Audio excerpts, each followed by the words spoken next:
J'adore mon métier, j'adore. Plomberie, c'est fun. Ce serait à refaire, honnêtement, je ferais le même parcours.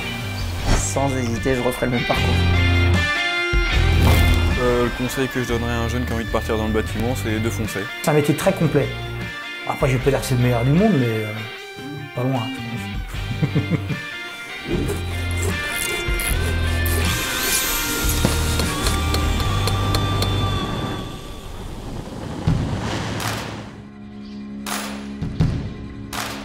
Je m'appelle Blaise Tozin, j'ai 20 ans, j'habite au Poiré-sur-Vie, je travaille dans l'entreprise Remaux-Mindron, donc située dans cette commune, c'est en Vendée.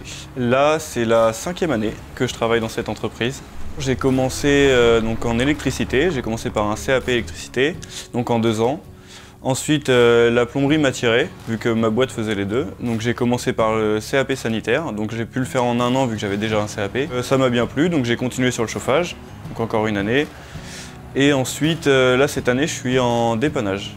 Donc la prochaine étape, c'est le BP, en 2 ans, donc BP sanitaire et thermique. J'ai décidé de partir en plomberie parce que j'ai commencé en élec, donc dans cette entreprise faisait les deux. Ça m'attirait pas mal parce que j'ai vu les gars où j'ai été sur des chantiers et puis le boulot m'attirait plus. Le bâtiment, parce que j'avais choisi déjà de faire un métier manuel à la base. Je voulais pas rester dans un bureau. C'était pas une voie de garage parce que même, enfin, pour donner l'exemple, quand je suis parti du collège, j'avais dans les 14 de moyenne, je crois, je sais plus trop. Mais c'est que moi, ça m'intéressait pas de faire des études. Je voulais aller en apprentissage et puis travailler le plus vite possible. Plus tard, être à mon compte, je sais pas forcément. Pas forcément parce que il y a quand même pas mal de contraintes et puis les salaires des ouvriers avec le temps augmentent, enfin sont de mieux en mieux. Après pourquoi pas, je suis pas fermé à la question. Alors moi, étant donné que j'ai déjà plusieurs diplômes, au niveau du salaire, je suis à peu près à entre 1100 et 1200 € par mois. Du coup, on va charger le camion. Enfin, du coup, le principal est sur le chantier. Donc là, c'est juste les raccords gaz qui me manquaient. Et on va finir la chaudière. On va la tuyauter, elle est posée. Donc tuyautage. Là, cette année, je prépare une METI, donc maintenance en équipement thermique individuel. Dans tout ce que j'ai fait, ce qui me plaît le plus, c'est clairement le dépannage. Actuellement, ça me plaît pas mal, mais toujours continuer à faire des installations de plomberie et de chauffage. Allez, on va dire 80% c'est ici, dans cette ville, on va dire, le Poiré-sur-Vie. Après, sinon, un peu les alentours, mais plus ça va, plus on commence à aller sur la côte, donc 30-40 km, mais on n'en a pas encore beaucoup là-bas. Pas beaucoup de chantiers, mais c'est principalement dans le coin, hein. Moins de, on va dire une vingtaine de kilomètres, c'est 90% de nos chantiers. Vis-à-vis des concours, oui, ma famille me soutient parce qu'ils trouvent que c'est une bonne idée de faire des concours. Et vu que j'ai un petit peu mes sœurs, enfin j'ai une sœur qui travaille dans le bâtiment, donc elle sait ce que c'est, elle gère des gars en plomberie, chauffage justement. Et ma famille est plutôt contente, elle me soutient là-dedans. Le premier, c'était complètement par hasard, les MAF. C'était mon formateur de l'époque quand j'avais fait le sanitaire qui avait dit à toute la classe bah, faites la pièce et puis vous verrez bien. Donc j'ai dit pourquoi pas, j'en avais parlé avec Philippe, mon patron. Et il m'a dit bah oui écoute fais-le. Puis du coup je l'ai fait, ça m'a plutôt plu, même si à y repenser, j'étais investi mais j'aurais pu l'être plus, je me suis pris un peu à la dernière minute et tout ça. Et du coup, de fil en aiguille, les résultats du concours MAF ont été bons. Donc on m'a proposé de faire les Olympiades et puis j'ai dit oui. Donc ça c'est les 3 des MAF. Donc c'était la même année, hein, donc un des meilleurs apprentis de Vendée, un des meilleurs apprentis régionaux et un des meilleurs apprentis de France. Et donc ça c'est la médaille champion des Pays de la Loire pour les World Skills. La prochaine, là. J'aimerais bien avoir l'or national, donc pour le titre de champion de France pour les Olympiades. Ce serait vraiment le top, ce serait vraiment le summum. Donc là, pour le concours des Olympiades, j'ai passé actuellement les régionales. Donc je vais concourir au niveau national. Donc ce sera en 2 étapes cette année, c'est un peu particulier. Donc une première étape fin août et la seconde en fin octobre. J'espère ramener l'or. Je me contenterai d'un podium au minimum. Si, le problème c'est que ça prend beaucoup de temps sur le temps d'entreprise. Donc le temps de préparation pour les concours, ça dépend. Les MAF, l'avantage c'est qu'on peut faire la pièce à la maison, donc, ou à l'atelier. Donc là, les heures, si le candidat veut décrocher une médaille, faut qu'il fasse le plus d'heures possible, de toute façon il n'y a pas de secret. Et puis les Olympiades, c'est pareil, faut vraiment s'entraîner à fond. Nous, je sais qu'on s'entraîne quand même pas mal. C'est des mètres et des mètres de cuir.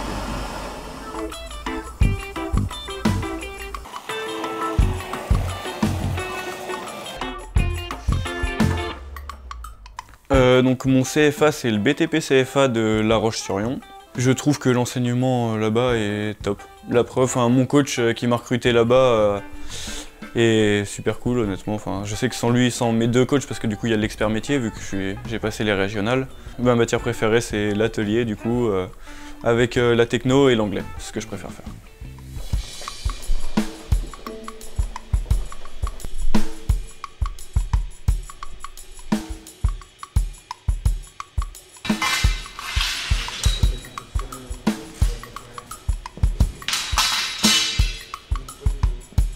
Tu vas venir chercher ce que tu as besoin en outillage là? Là, je prépare un diplôme qui est une spécialité, en fait, c'est une mention complémentaire. Donc les gens qui sont dans ma classe ont envie de continuer dans ce métier-là, c'est sûr. Donc là, le niveau est beaucoup plus sérieux, quoi. On voit que les gens ont envie d'apprendre, quoi. Le conseil que je donnerais à un jeune qui a envie de partir dans le bâtiment, c'est de foncer. D'essayer de trouver une boîte, honnêtement, le boulot, c'est pas ce qui manque, donc une boîte, il en trouvera une, mais essayer de s'investir. Une fois qu'il y sera, de se lancer, une fois qu'il y sera, c'est de s'investir. Moi, personnellement, j'ai jamais eu vraiment de conseiller d'orientation, mais après, je sais que j'en entends plusieurs. Il y en a qui sont très ouverts à la question, qui sont d'accord avec nous. Donc quand je dis nous, les gens du bâtiment en général pensent la même chose, que faut pas voir ça comme une voie de garage justement. Mais après, il y en a qui sont très ouverts, d'autres qui sont fermés. Je pense que le mieux c'est de s'ouvrir. De toute façon, il faut écouter le jeune. Faire ce que le jeune a envie de faire, c'est l'essentiel, je pense. Il n'y a pas de secret, il faut de tout pour faire un monde. Donc maintenant, ce que je souhaite que tu me fasses, raccordement en cuivre, on monte, on descend, on chevauche et on retourne se raccorder sur celle-ci. Donc là, je suis en train de faire un tracé pour tracer mes chapeaux de gendarme qui vont chevaucher mes tuyaux. Donc moi, c'est Thierry Bricard, je suis formateur au CFA de La Roche-sur-Yon depuis 3 ans. Par an, on forme à peu près 180 jeunes. Ça commence par un CAP en installateur sanitaire.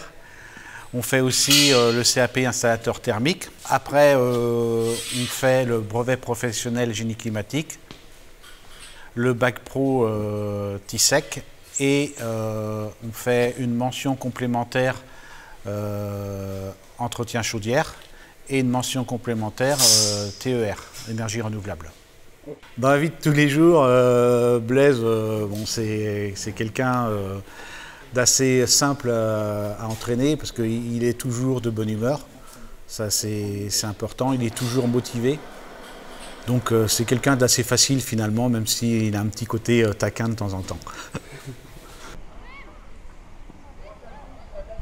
Donc mon maître d'apprentissage, c'est Antoine du coup. Et ce que j'aime bien, c'est qu'il me laisse le temps, on va dire, s'il y a un problème, si je rencontre une difficulté, il va pas me dire, il va pas me pousser, me dire bah, qu'est-ce que tu fais, t'es nul ou quoi. Il va me laisser réfléchir, il me dit regarde, essaye de comprendre où elle est la difficulté, la résoudre. Et franchement pour ça il est très très cool, il est patient, franchement il est assez patient quand même. L'avantage aussi c'est que je peux toujours compter sur lui. Même si on n'est pas sur le même chantier, je sais que je peux l'appeler et puis il me dira. Il me dit, si vraiment je suis embêté, bon, il me laisse quand même me débrouiller au maximum tout seul, mais si vraiment à un moment je suis bloqué, il va pas me laisser galérer, il va m'aider quand même. Alors je m'appelle Antoine, je travaille dans l'entreprise Renault Mindron, je suis le formateur de Blaise. La mission d'un maître de stage en 1, c'est quand même d'apprendre des choses à l'apprenti, être là pour le diriger. J'ai un petit principe, c'est que faut être là pour l'aider, ça c'est sûr. Après je vois quand il a les capacités, j'aime bien lui laisser un peu d'autonomie. Alors par expérience en fait, des fois je pense qu'on a un peu tendance à se reposer des fois sur le maître d'apprentissage et pas prendre d'initiative. Et du coup moi je sais que ça a été bénéfique quand j'ai été tout seul en dépannage, je sais qu'ils m'ont assez vite lâché. Donc il y a des fois j'ai cherché certainement un peu plus longtemps et j'ai trouvé que j'ai eu une évolution plus importante personnelle. Et du coup c'est ce que j'essaye un petit peu de faire avec Blaise. Donc là un type comme aujourd'hui d'installation, en fait on a monté la chaudière ensemble, donc tout ce qui est lourd et tout, vu qu'il débute c'est normal. Et après voilà je laisse vraiment faire et tout, qu'ils prennent de l'initiative, du savoir-faire et voilà c'est un peu ma technique mais un petit peu des deux quoi. Alors les qualités pour former un apprenti, clairement de la patience, c'est sûr. Avoir envie déjà de faire ça, parce qu'il y en a certains, voilà, il faut dire ce qu'il y a, ils n'ont pas forcément, ça les botte pas quoi. Après t'as l'écoute, échanger des fois sur les difficultés, sur ce qui va pas. Par rapport au client, ça passe super bien parce qu'on voit qu'il est motivé. C'est pas un jeune qui est renfermé, parce que bon, il y en a certains, c'est pas évident, qui a la timidité, qui peut jouer beaucoup. Blaise, il est quand même plutôt à l'aise, il pose des questions, on a un échange facile. C'est vrai que maintenant on voit globalement, c'est vrai qu'il y a 10 ans, il y avait quand même plus de jeunes motivés. On voyait plus souvent les jeunes qui commençaient souvent leur apprentissage et qui finissaient dans les boîtes. On a quand même été 4 apprentis, 4 embauchés dans la boîte, donc c'était beaucoup comme ça. Après on a eu des jeunes, ils savaient vraiment rien du tout, ils partaient de zéro. Ça en soi c'est pas un problème, il faut juste qu'il y ait la motivation derrière, qu'on voit qu'il a envie d'apprendre. Je trouve que plus ça va, plus c'est compliqué d'en trouver, et ceux qu'on a, je dirais presque la moitié, voilà, que c'est dommage qui manquent de motivation. On ne sait pas vraiment s'ils sont là parce que les parents leur ont dit de trouver un boulot, puis voilà. Ce qu'on souhaite, et nous, après, c'est les former, puis si ça va bien, les garder dans la boîte, quoi. Par rapport à ce métier-là, c'est vrai que je pense que les métiers en général du bâtiment, c'est des métiers que tu as un peu oubliés. Bon voilà, faut dire ce qui est, c'était des métiers avant pénibles, on n'avait pas forcément les outils adaptés. Maintenant, c'est vrai que l'outillage qui est produit et tout, on a des choses qui nous facilitent le travail, comme dans beaucoup de cœurs de métier. Je pense qu'il y a encore la mauvaise image du bâtiment, un petit peu, le métier pénible et tout, et que ce soit les jeunes ou les parents, peut-être pas forcément envie d'orienter leurs enfants sur ça. Clairement, pour moi c'est un super métier. Moi, pour rien au monde je changerais, je regrette pas mon choix. Et pour moi, oui, c'est un métier d'avenir quand je vois. Surtout nous, alors je pense que surtout nous, plomberie, chauffage, élec, on est quand même du métier de maintenance. Je veux dire, un maçon, un carreleur, voilà, si un carreau fendu, quelque chose comme ça, c'est pas une urgence. Nous, je vois quand même, c'est l'eau chaude, c'est le chauffage. Je pense que c'est même le métier dans le bâtiment qui est, pour moi, le plus valorisant. Pas parce que forcément je suis plombier, mais je trouve que ouais, souvent quand on vient chez les gens, c'est voilà, mis à part les chantiers neufs, c'est quand même des métiers, souvent il y a un problème, et vu que c'est un confort quand même le chauffage et l'eau chaude, les gens sont toujours contents de nous voir, et quand l'intervention se passe bien et puis que c'est réparé, tout le monde est content, nous comme le client, quoi. Je trouve ça super valorisant pour le métier, de voir des jeunes qui travaillent encore sur ça et qui passent les concours et qui les réussissent encore mieux, quoi. Donc voilà l'installation une fois terminée. Il reste plus que 2 petits bouts de vidange à faire, donc pour raccorder le groupe de sécurité et les condensats de la chaudière, vu que c'est une chaudière à condensation. Et entre temps on a lancé la machine à désembouer le plancher, donc on va aller voir ça tout de suite.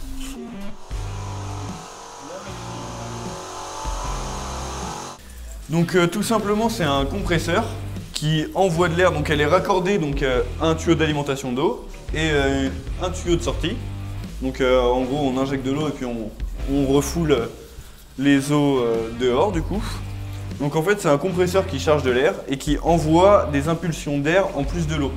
Ce que je préfère dans mon job actuel, c'est le fait de dépanner, de rendre service aux gens en fait. Sur les chantiers neufs, c'était un peu différent parce qu'on nous considérait vraiment comme des ouvriers purs et durs entre guillemets. En gros, ils signaient le devis et puis on devait faire ce qu'ils demandaient. Là l'avantage du dépannage c'est qu'ils ont un problème et on le règle en fait. Ça c'est vraiment quelque chose de bien. Ce que je déteste, c'est arriver sur une installation qui a été mal faite, comme un plancher chauffant qui a été fait en tube sanitaire par exemple, plastique, et qui est pleine de boue. Et c'est nous qui récupérons ça et qui passons des heures à nettoyer le plancher alors qu'il ne devrait pas y avoir lieu de ça. Ce que je déteste aussi dans mon métier, c'est les gens qui essayent de faire eux-mêmes. Les gens qui connaissent pas, qui font eux-mêmes et qui nous appellent quand ça marche pas. Par exemple, il met un bâti d'une enseigne de bricolage et qu'après il y a des problèmes et qu'il me demande de régler le problème mais que je peux pas, des fois c'est un peu... C'est ça, surtout les gens qui font eux-mêmes mais qui savent pas du tout faire. Si je pouvais changer une chose dans mon quotidien professionnel, ce serait la valorisation des ouvriers du bâtiment. Les qualités requises pour être un bon plombier, je pense qu'il faut être un minimum débrouillard. Ça fait pas tout d'être manuel, on peut l'apprendre après. Je pense que ça peut se faire à force d'entraînement et tout ça. On n'est pas obligé de naître forcément manuel, mais ça aide, parce que c'est quand même beaucoup de choses manuelles. Être assez, je dirais, plus pour le chauffagiste, là, être assez vif d'esprit et la visualisation dans la tête, que ce soit clair dans notre tête, je pense que c'est assez important, parce que c'est compliqué des fois. Visualiser les tuyaux, visualiser... même rien qu'un emplacement, avant le chantier, même visualiser l'emplacement du collecteur par exemple, pour que ce soit à peu près réparti dans la maison ou des choses comme ça. Mon avis pour être un bon ouvrier, on m'a dit quand je suis arrivé c'était 10 ans. Je pense qu'on n'est pas loin de la vérité, je sais très bien qu'on apprendra toute notre vie vu que de toute façon tous les ans, tous les mois il y a des nouveaux produits qui sortent. Donc je pense qu'on n'est jamais complètement formé, mais oui, une dizaine d'années je pense qu'on commence déjà à être pas mal. De la demande dans nos métiers, il y en a que ce soit dans tous les corps de métier, on en parle avec d'autres corps de métier sur les chantiers ou quoi. Du boulot il y en a et il y en aura toujours je pense, parce que, je veux dire dans 20-50 ans on aura toujours besoin d'avoir de l'eau au bout du robinet. Oui, c'est des métiers qui embauchent et qui recrutent beaucoup en ce moment. Il y a beaucoup besoin de main d'œuvre. Je sais qu'on n'est pas assez dans les CFA. Nous, il y a beaucoup d'entreprises qui voudraient plus d'apprentis, mais il n'y en a pas plus que ça. Honnêtement, je pense que si c'était à refaire, je le referais, ouais, mais plus tôt. Parce que du coup, j'ai commencé par les legs, avant les legs, j'avais fait un bac pro. Donc je pense que je le ferai plus tôt. Ouais. J'irai dès la sortie du collège en plomberie, du coup. Pour moi, le bonheur, c'est de ne pas se poser de questions quand on se lève le matin. C'est d'être vraiment heureux de sortir de son lit. De jamais revenir en arrière sur ses décisions, d'être toujours sûr de soi. Je trouve que c'est vraiment ça. Si on y va sans réfléchir et qu'on fait vraiment quelque chose, c'est qu'on fait vraiment quelque chose qui nous plaît. J'estime qu'à mon âge, je suis bien parti pour réussir ma vie. Bon bah voilà, j'étais ravi de vous partager mon quotidien d'apprenti. Maintenant, il faut que je retourne bosser. Allez, salut les bichons!